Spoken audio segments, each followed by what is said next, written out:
Welcome back to another episode of Rock Boys Football, taking a little bit of a deeper dive into this Texas-Oklahoma matchup and talking about 5 keys for the Texas Longhorns to win against Oklahoma this Saturday. We've already done a game preview for this matchup.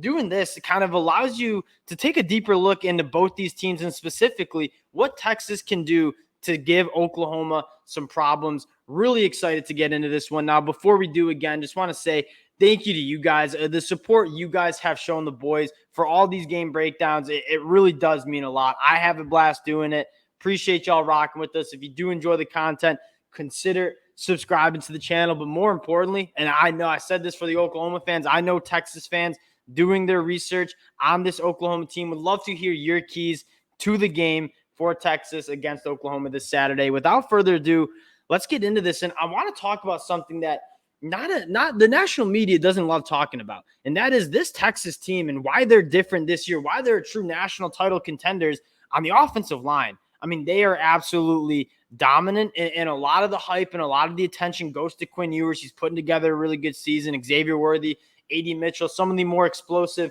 wide receivers that you see in the country. You take a deeper look into this Texas team, they want to run the football. Running the football on 55% of their snaps. It's a team that knows they have a good offensive line. They know they have a stable of backs. Jonathan Brooks really emerging as that dude in this Texas backfield. That's how they want to establish and kind of run this offense. And when they can run the football effectively, force a team like Oklahoma to maybe put a safety in the box, commit a little bit more bodies to stopping the run, that's when they go play action. And that's when they start opening it up with Xavier Worthy, A.D. Mitchell, work in the middle of the field. But you watch this Texas team consistently, it goes through the run game. And that's kind of how they set up everything else. For my number one key to the game, especially for Texas on the offensive line, is can you establish and dominate the line of scrimmage and get that run game going early? Because if you can do that and Oklahoma has to respond by putting bodies in the box, that's when you start hitting those explosive plays to your playmakers on the outside. Number two, and again, another thing that I feel like I try to stick away from like the obvious stuff, but something that not a lot of people are talking about that just is so obvious when you go back and watch the film is Quinn Ewers is doing a phenomenal job extending plays. People talked about him changing his body composition, getting a little bit more athletic, losing a little bit of weight.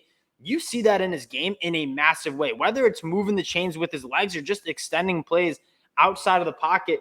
You go back and watch Oklahoma against Iowa State. One thing that gave Oklahoma a little bit of trouble is when the quarterback was able to break the pocket, extend plays. That is part of Quinn Ewers' game now that just wasn't the case last year. And you talk about his development, taking care of the football at a much higher level, but being a better athlete, something that I don't think gets talked enough about. You're either a dual threat guy or you're either a pocket guy. But when you're someone like Quinn Ewers with all the arm talent in the world, and now you have the ability to extend plays and be an athlete in space, it opens up this offense. It allows you to hit a little bit more explosive plays. It's hard for defenses to cover downfield that long against these wide receivers when Quinn Ewers is able to give those wide receivers a little bit more time. If Quinn Ewers can do that against Oklahoma, you're going to see some of those big plays open up. And the last thing I want to talk about, and again, it's going to sound like I'm hating on Xavier Worthy. I just think that's the obvious one, right? Xavier Worthy is the playmaker in this Texas offense. Going back and watching Iowa State again, and Iowa State, not a great offense, was able to hit some explosive plays on Oklahoma in the first half. They were working the middle of the field. This Oklahoma defense is really aggressive, turning the ball over a lot, or forcing turnovers a lot, I should say. They want to jump routes, where Iowa State was able to beat them a little bit with some quick hitters over the middle of the field and yards after the catch.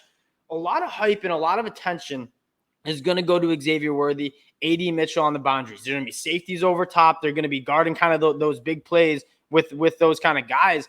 No one ever talks about Jordan Whittington. If you're not new, like, you know how much I love Jordan Whittington in terms of the toughness and being able to work the middle of the field. I wouldn't be surprised if Oklahoma really does want to put their safeties on the boundaries to watch these big playmakers on the outside. It's going to open up the middle of the field. Jordan Whittington, a guy that's only caught, 12 passes for 145 yards. I think he could have a sneaky, really good game working that middle. And then JT Sanders. And that has been Texas's offense, is just getting JT Sanders in space, letting him be a dog after the catch, truly the second best tight end in the country.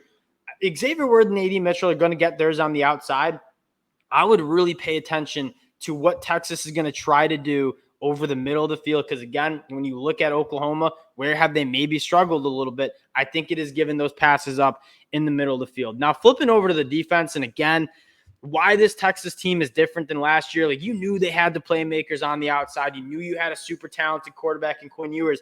This defense has been absolutely phenomenal. You look at this defense from just the top to bottom, defensive line, backers, corner, or secondary, like, it's complete. Where are the holes? You don't really see many holes. And the first thing I want to talk about is how good they've been in the red zone. Teams, when they enter the 20 into the red zone against this Texas defense, only having points scored 50% of the time.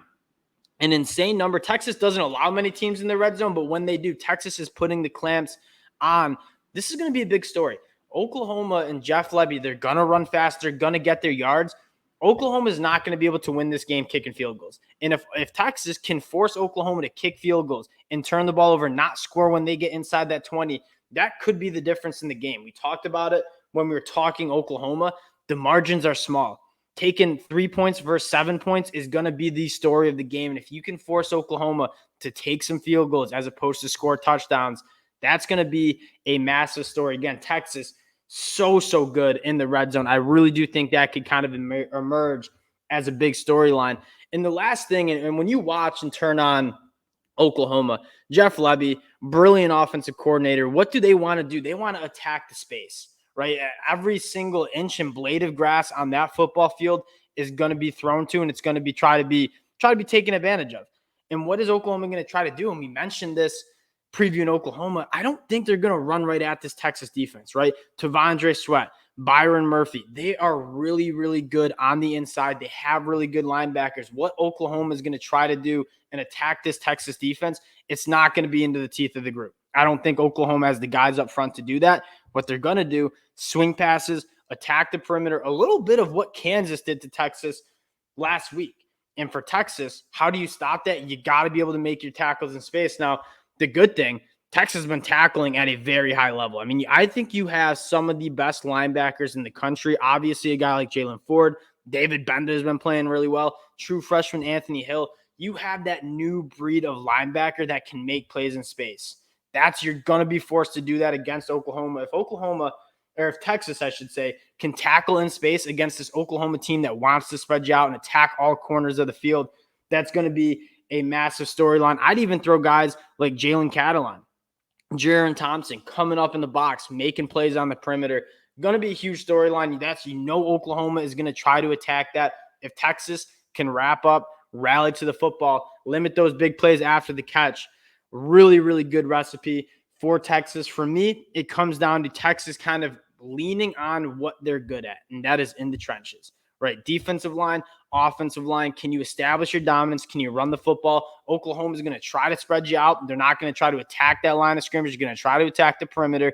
Can Texas tackle in space and try to beat Oklahoma at what they're going to be trying to do? That's my keys of the game. Wanted to hop on, give you guys 5 of my takes. Again, would love to hear from you guys in the comment section. Let me know. Appreciate you guys supporting the fellas. If you do enjoy the content, consider subscribing to the channel. Appreciate you guys, and we'll talk to y'all later. Peace.